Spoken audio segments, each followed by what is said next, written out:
My future MIL doesn't want her son to marry defective merchandise. I'm sorry, I don't remember the exact term for my condition. Basically, I have the correct parts, none of them happen to work. My uterus cannot generate lining, so I can never get pregnant. The bright side is that I have never had a period in my life. I'm 32. My boyfriend's mother found this out, I don't know how, she may have heard a family member talking about it. My family knows about it, and several of his family members that I have told. When she found out and confronted me about it, she then forbade her son from marrying me because I couldn't provide him with children. Needless to say, my boyfriend and I have discussed it, and though a bit disappointed, are fine with it, me unable to conceive. She is now telling all her family members not to attend our future wedding because she doesn't want her son marrying someone defective who can't give him what she thinks he wants, needs. If she can come around and change her mind on this, that would be great. But as it is right now, I don't want her at the wedding. For fear of her doing or saying something to ruin the event, and he says that while he loves his mother, he is torn as to whether to invite her or not. We may just have a quick civil ceremony, and only invite a few friends and relatives and tell her later. But she doesn't even want to come over when we invite her for dinner, not sure what to do. Getting tired of her calling me defective to everyone else. His father is okay with it, his aunts and uncles are understanding for the most part. We have talked about adoption in the future, but she is also against that as it is not his blood and wouldn't really be her grandchild. Just ranting here, thanks for reading. Relevant comments. For the commenter who said she would find something else anyway to complain about. My boyfriend's best friend came over for dinner last night, and we told him that we might not have a wedding. Just a simple civil service at the courthouse, and told him that as my boyfriend's mother is the reason for our change in plans, and he started trying to guess what could be the reason. It ranged from joking about my size, I'm 6 feet 0 inches and 3 inches taller than my boyfriend. And yes, the weather is fine up here, and no, I don't play or even like basketball. I get those a lot, to the fact that we are currently living together, pre-marriage. When we told him the actual reason he already knew of my condition, he was quite shocked and said he'd be there for us no matter what. That and all of your positive comments on the situation have helped me to calm down. I was so upset about this and about to walk out the door and leave him and move on with my life, and I definitely didn't want to feel like that was my only option. My boyfriend is going to confront his mother about it tomorrow night. He has to do some stuff for work tonight. Thus the delay, and I'll update how that all turns out. Thanks again. More about Opus's condition specifically. I do produce eggs and we have to use birth control, because the doctors don't want a fertilized egg starting where it shouldn't be. My best friend since I was 3 has volunteered to be a surrogate if we need one. But I don't want to take her up on that, as all 3 of her births had complications, so I wouldn't want to put her through more. Update comment. I have received 2 text messages today before tonight's confrontation. One good, one bad. The good one was from my future father-in-law, who said that he's appalled by his wife's actions and he loves me like the daughter he never had, and he thinks his son is fortunate to have found me. The second was from his aunt, who basically said the same thing, but added that her sister, my future mother-in-law, spoke to her about the whole thing, asked her not to attend the wedding, and then made some comment about why do I even have breasts.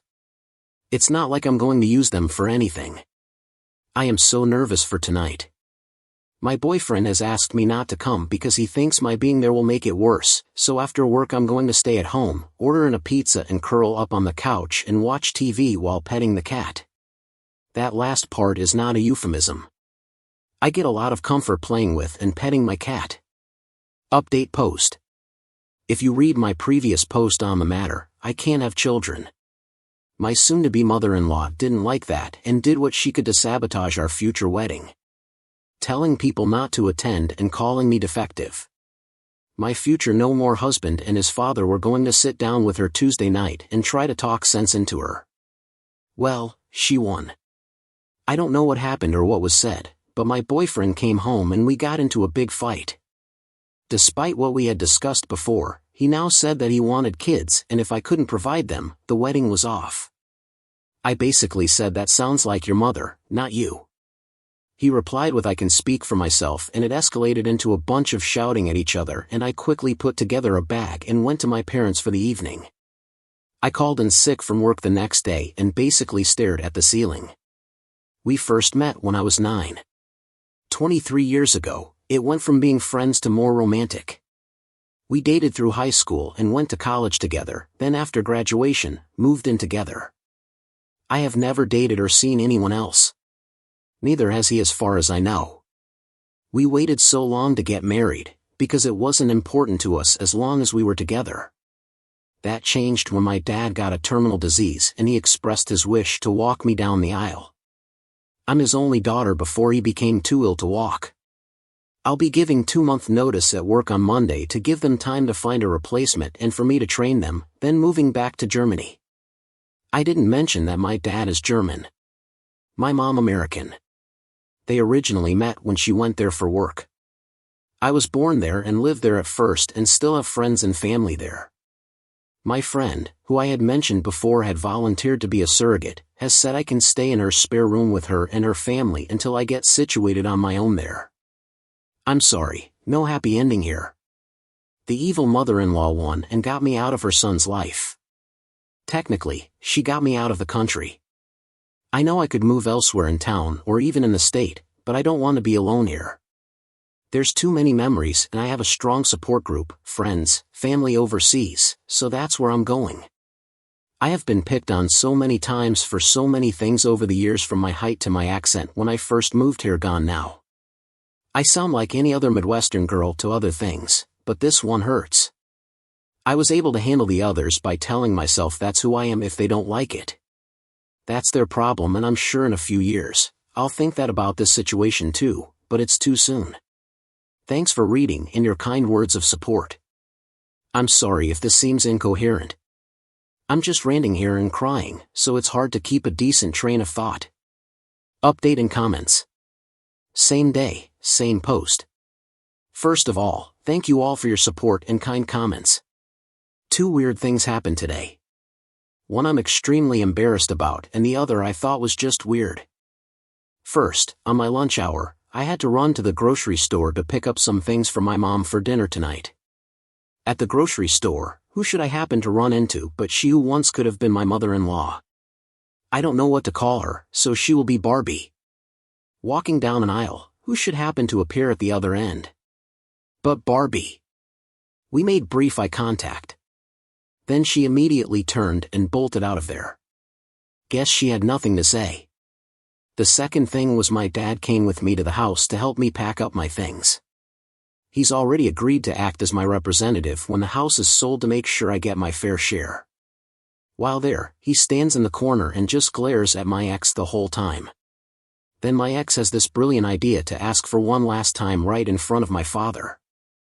I guess I kinda snapped. I grabbed my sweater. You can guess what part of me was right under it that I grabbed and said, "You are never going to see these.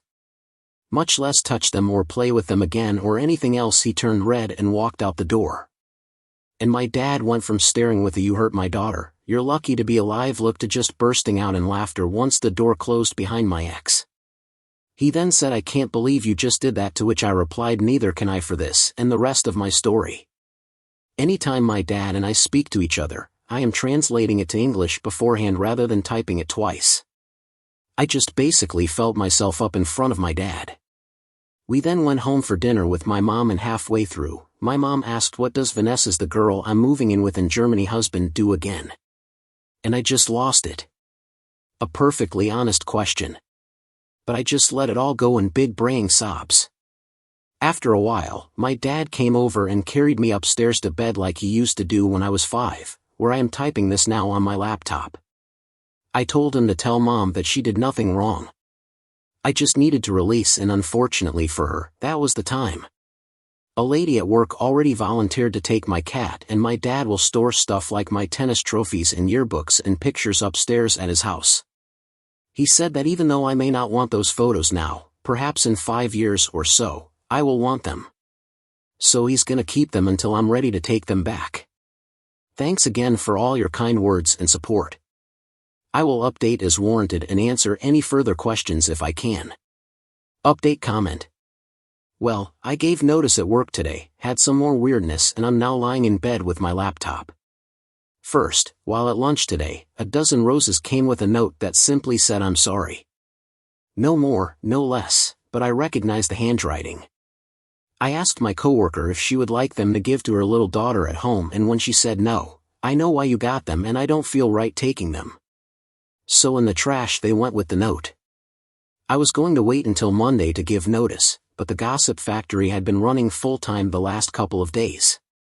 So I went and told my boss that I'm leaving, but I'll stay to help train a replacement. My last day is ironically Valentine's Day. What the hell, I've got nothing else to do that day. I'll spend 2 weeks after that you're saying bye to people, going to a few of my favorite places in town, and then on February 29th, my parents are going to drive me to Chicago, about 4 hours away, and I leave for Munich on March 1st. My friend Vanessa lives in Munich, so I'll stay at her place a few days while I try to figure out where to go and what to do. My hometown is about a 2-to-1 divided by 2-hour drive away, and I still have family there. So I'll decide between now and then which one to base myself in. It's a small town, maybe about 40,000. I'm not sure the exact number, but it does have a castle and a large tin soldier museum. So I don't know if I'll stay in Munich. More opportunities, go up there and try to find something, or go somewhere else in Germany, like Hamburg or Berlin. I also went to the realtor who's selling the house and had to sign a bunch of papers giving my father authority to make any decisions regarding selling. The lady said no problem. She has a lot of experience with divorcing couples, and all I thought was I was never even married.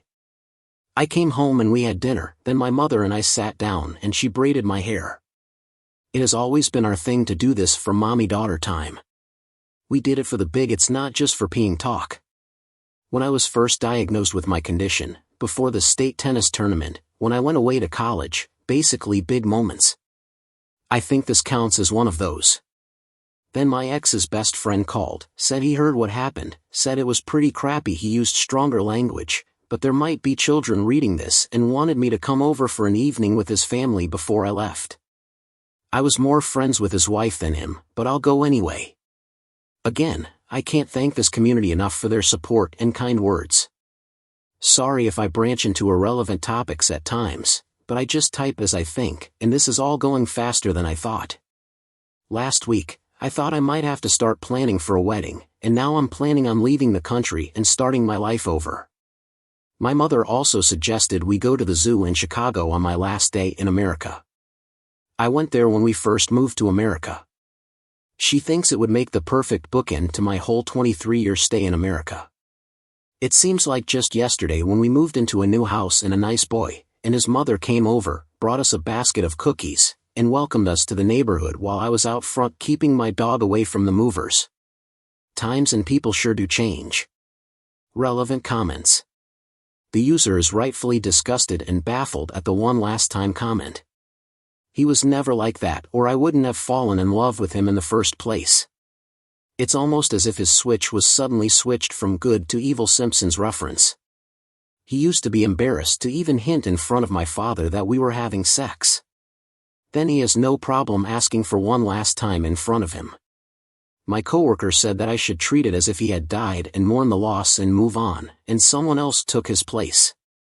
I also don't know why, after receiving supportive emails from a couple of his family members, his father and aunt, I've now heard nothing since from either of them. I didn't know his mom had that much power over them. Then again, I didn't know until recently how much power she had over my ex. A commenter hypothesizes maybe he would have been written out of the will. I would have thought that too, but they don't make much enough to live on and have no holdings I am aware of. But maybe there's a secret stash somewhere that only family knows about. Update in comments. Update warning. There's an act of violence in here and I'm still shaking from it. No, the main one wasn't against me, depending on how you define violence. My ex came over to my parents tonight and said he wanted to talk. I have a good idea what he hoped would happen, but it definitely did not. We had a brief chat in which he said he was sorry, and I told him I was moving back home to Germany soon. He started to tear up, and so did I. I take responsibility for giving him the opening that was about to happen. We're both crying and we start hugging. As we're hugging, I don't notice one of his hands moving down my back to my ass until he gets a good handful of ass cheek and squeezes it. As soon as it registered in my brain what he was doing, I stepped back and let loose with my 155 pounds. I'm a big girl and 25 plus years of developing a good forehand in tennis and just slapped him in the face. My hand still stings from the force of it. He staggered back and I just pointed to the door and yelled, "Get out." Though I may have added some naughty words with it. He looked shocked at me and hung his head and just walked out the door. After I heard him get in his car, start it, and drive off, I broke down in tears. My father, who had been waiting and listening outside the room the entire time he later explained it as listening to see if I needed backup, came in the room to me crying more at this point and he started to give me a big hug. A couple minutes later while he's holding me, I thought that he might reach down and squeeze the other ass cheek. That thought sent me into hysterical laughter. We stood there holding each other while I'm alternating between laughing and crying. My mother comes downstairs and fixes us all something to drink. A few minutes later, my phone rings and according to caller ID, it's Barbie, my ex's mother and the one who started this all. Now I did not hear her side of the conversation. So anything attributed to her is what my father told me later. She basically says she's gonna call the cops on me for assaulting her son and my father says it was justifiable self-defense. My ex attacked me first, the ass squeeze, and we have cameras to show the whole thing to the cops should they show up. We don't. But she doesn't need to know that. She hung up and I haven't seen a cop since, so I don't know if she was bluffing or my dad's threats scared her off. Now I will admit that I missed the physical part of our relationship and he was my first and only at many things: first date, first kiss, first sex, etc. But none of that outweighs the hurt he and his mother caused me. I would rather go celibate for life rather than let him touch me again. I shouldn't have let him hug me in the first place, but it was a weak moment and I know not to let him do that again. Again, thank you for reading and the kind words of support. I thought I wasn't going to update again after the last one and yet something else happened. Hopefully, unless it is a response to something written here or a message, you won't get another update from me until I am in Germany and away from this mess. It's late and I'm going to bed now.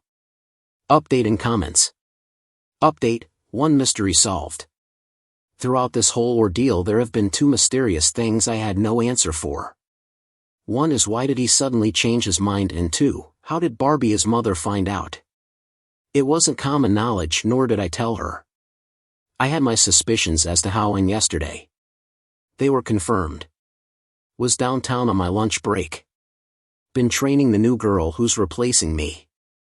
She seems really nice and capable. I would have liked to work with her if the circumstances were different. At lunch, I ran into Steve, his friend and neighbor who he's known since he was 3 or 6 years preemie. He said he had heard about us. He said it was a shame that we had broken up and wanted to know if it had anything to do with my infertility. Now, I had not told Steve. He wasn't a close enough friend to confide in, so I asked what he knew of my infertility. He then told me the whole story. This is from his point of view and I'm only relaying what he said, so may not be 100% accurate. Steve and Jack, my ex, were working on Steve's car, don't know what kind. Only that it's from the 60s. I'm not a car girl, never have been. 4 wheels, an engine and a good stereo system is all I need to know. If you ask me what kind, I would say it's blue and old, nothing more. Now, before this, we had a very informal proposal. What do you want on your toast? It looks like it's gonna rain today. Should we get married? So they went to Jack's parents' house. He wanted an old heirloom ring that had been in his family for centuries and wanted to make a formal proposal. He asked where it was and why he wanted it, and his mom ran crying with glee upstairs to find it. When she came back down with it, she was crying and said it would be nice to have the pitter-patter of tiny feet around the house, and was I currently pregnant? It seemed odd to her, I guess, that we were getting married after 16 years of dating, living together, so she thought maybe he had knocked me up and that's why the proposal after so many years. He said we already had the pitter-patter of tiny feet and Babat, my cat. She said no, I mean a baby. Silly, and he responded with me a can of babies and then proceeded to tell her my whole medical situation. She said something like this isn't going to happen, went back upstairs, returned the ring and slammed the door. The next day is when she forbade me from marrying him, started calling me defective and started this whole story. After telling me this story, I told Steve that yes, that is one factor in our breakup. He said what a shame, you two made a great couple, and Jack was probably devastated. I then said bye and went on to lunch, and when I got home later that day, I went to my room and cried into my pillow before my father came up to get me for dinner. I had always suspected that he told her somehow, and while it's not a big state secret, it's not something I have ever felt comfortable telling people. Now that I am telling this story on this site, I have no problem saying my parts don't work to complete strangers, and it's been comforting. Thank you all for your support, and I leave for Germany on March 1st. I'll try to answer any questions you may have for me before then, but I guarantee nothing, as I'll be kind of busy with packing and doing my farewell tour around town, saying bye to old friends, going to restaurants I like and won't be back to in years, if ever, things like that.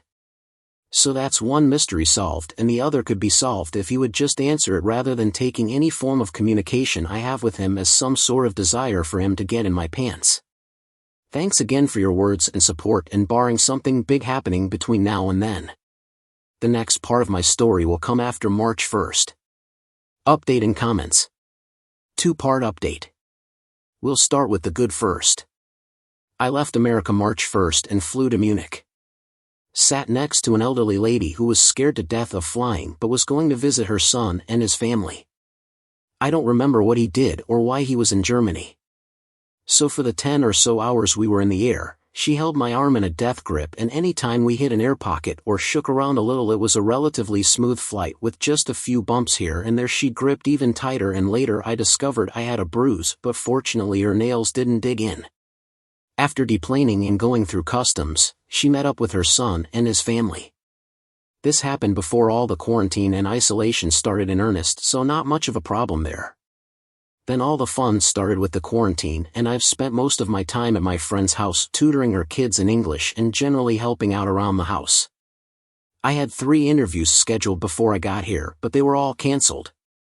My uncle up in Kalmbach has volunteered to drive the 3 hours down and take me back up there, but I haven't decided yet.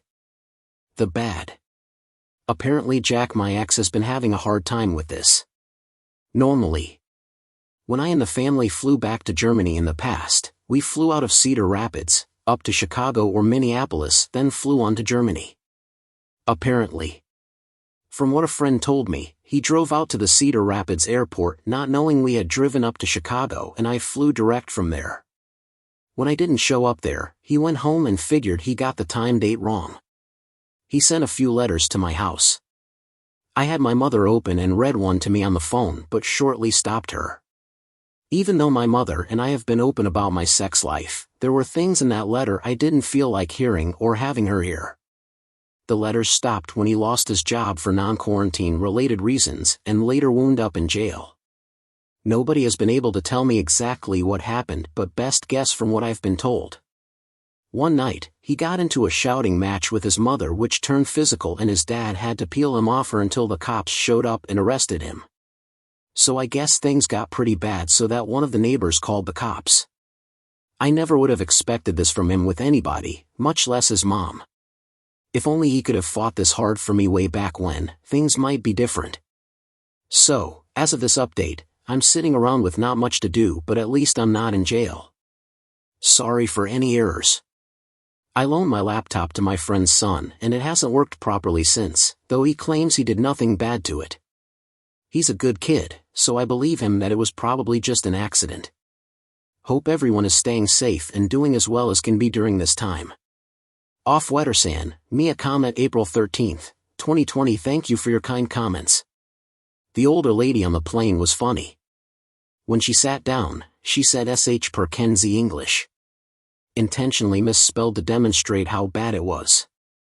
I hope things are well with her and she's able to get back to America eventually. There's a restaurant in Munich I was looking forward to going to, but that's been put off for a while, I guess. I have no idea what his intention in going to the airport was. If he thought there might be a talk her out of going moment, or just to simply say goodbye. I asked my mother to save up all the letters and mail them to me in a few months just out of curiosity. Maybe I'll read them on my birthday, July 12th, yet another thing to think about and ponder for a while. Thanks again for your kind words and stay safe out there. Comment April 14th, 2020. Thank you, and I saw no problem with your English. I had been thinking of calling him while I was here, but his recent troubles have made me rethink it. I have no idea how you call someone currently in jail. If I am motivated enough, I might try it. He only mailed the letters to my parents' house in Iowa because he has no clue, other than Germany, where I am right now.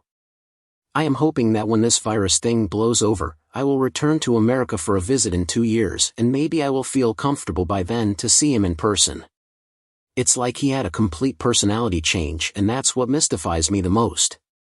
He went from quiet and reserved to some sort of deviant maniac, and now I wonder when at some time in our marriage, if it had gone through, he would have laid his hands on me, like he did with his mother, to answer a previous question. I will be 33 in July, and he will also be 33 in October. I have been to a lot of European countries, but Spain has not been one of them. Maybe once I get established here, it will be easier for me to jet over and check it out. Thank you again for your kind words. Stay safe during this current crisis. Edit post April 1st, 1920. I actually spoke to him yesterday on the phone. When last I updated, he had been arrested and thrown in jail for assaulting his mother. I don't know if he's out on bail or there were no charges or what, but he has spent the last few days sitting in my parents' front yard, doing nothing but sitting. My dad said he was going to go out there and kick his ass, but my mom, who's definitely the cooler-headed of the two, went out there and calmly told him I was gone and he should pick up and start his life over too. She called me and told me this, so I decided to call him, which I did last night. He answered and sounded kind of relieved it was me, but also sad. J equals Jack my ex, M equals me or Mia, either one works. This is the conversation to the best of my memory. J, hello. M, hello. I understand you're out in my parents' front yard. Well, I'm not there, so please leave them alone. J, I was hoping that the rumors I heard weren't true, that you were still here and we could talk. M, I tried talking before and you just took it as a chance to grab my ass and act as if sex could solve this whole thing. J, I'm sorry, I've never broken up before, so I'm not sure how to go about it. M, I've never broken up before either, but I think I've handled it better. I just gotta know why. J, I have to do what my mother says, and she wasn't happy when she found out you couldn't have children. M, you're 32. I don't think you have to do what your mother says anymore. J, you just don't understand. M, I do understand. We had discussed the problem before and had come up with solutions which apparently aren't satisfactory to her. So you threw our relationship away. Did it mean that little to you? J, you didn't have to go away. Where are you coming back? M, not for a couple of years. Once this whole pandemic thing is over, I can hopefully find a job and my own place to stay. J, come back, please. M, I'm sorry, but you made your choice. Barbie is mother or me. I hope the two of you are quite happy together. Throughout all of this, he is crying and I'm doing my best not to. J, please come back. We can get married and adopt or whatever. I'm sorry, we can find a way to work this out. M, I told you there were always alternatives, but you threw those away along with me. Plus, Barbie's going around calling me defective and she won't accept us adopting. How does that change?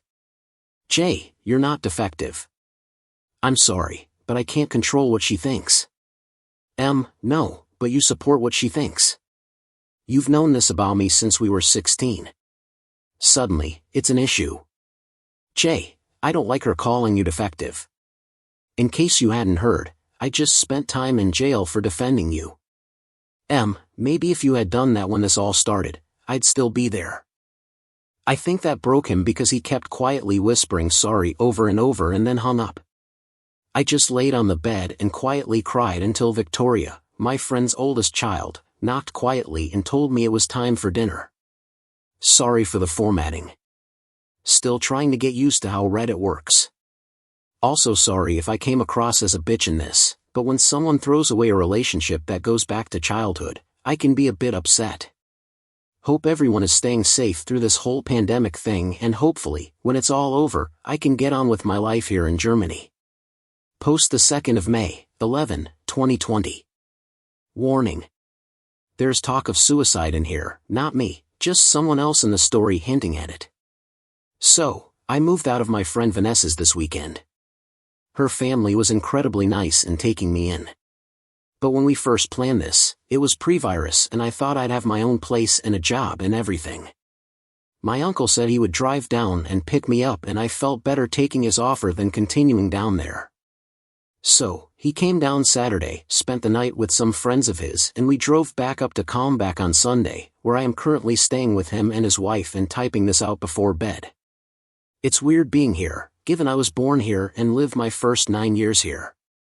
But even when I've been here on vacation in the past, it never felt as strange just being here. I don't know if it's the feeling of the town being deserted or my current personal situation. It just doesn't feel right. Anyway, that's enough of miscellaneous rambling. I'm just trying to avoid typing the real part of this story if you couldn't tell. Friday night, Jack, my ex, called me. I still have the same phone and the same account back in Iowa. So when it rang with his distinct ringtone, it caught me by surprise. I picked it up and said, "Why do you want?" Which I know was a bit rude, and I apologized to him about it as soon as he said, "I just wanted to see how you were doing and say hi." So, we proceeded to have a pleasant conversation, when I could hear screeching and "Is that her?" Followed by him saying, "I'm talking. Leave me alone," when she Barbie. His mother, who started all this, got on and said, "Leave my son alone. Haven't you done enough damage?" To which I responded by simply hanging up. She must have gotten his phone and tried calling me a few more times. None of which I answered. But when I checked voicemails later, she was going off on how I ruined his life. How he had lost his job, which we knew was going to happen anyway last year when the owner of his company announced his retirement, and that he was selling off the assets. But he gave 1-year notice and even helped some employees find work elsewhere. He had lost his house. We sold our house after our breakup. He had been caught drinking in public. I guess he bought a few bottles, went down near the lake and drank in the park and got busted by the police for it. Heard that from another friend earlier, and how he had attacked her mentioned before. But I secretly hoped he would have decked her good before his dad intervened. She even got to use her favorite word, defective. Saying that if she had known 16 years ago that I was defective, she would have gotten her son a nice, normal girl to be with. She also mentioned that Jack had talked about suicide recently. Saying there's no point in going on. I tried calling back. But every time, she picked up the phone and resumed her screaming. So I gave up trying and just wrote him a letter, which I sent to my parents for them to deliver to his house. Figuring Barbie would just see it was from me and intercept it if I sent it to him directly. I told him that I still loved him and wanted him to do well in life and move on. But that it was over between us. So, here I am 5,000 miles away. Civilization shut down. Living with my aunt and uncle and just waiting for when I can put my life back together. Thanks for reading. And sorry about any formatting errors. I think I'll put up my laptop now and go to sleep.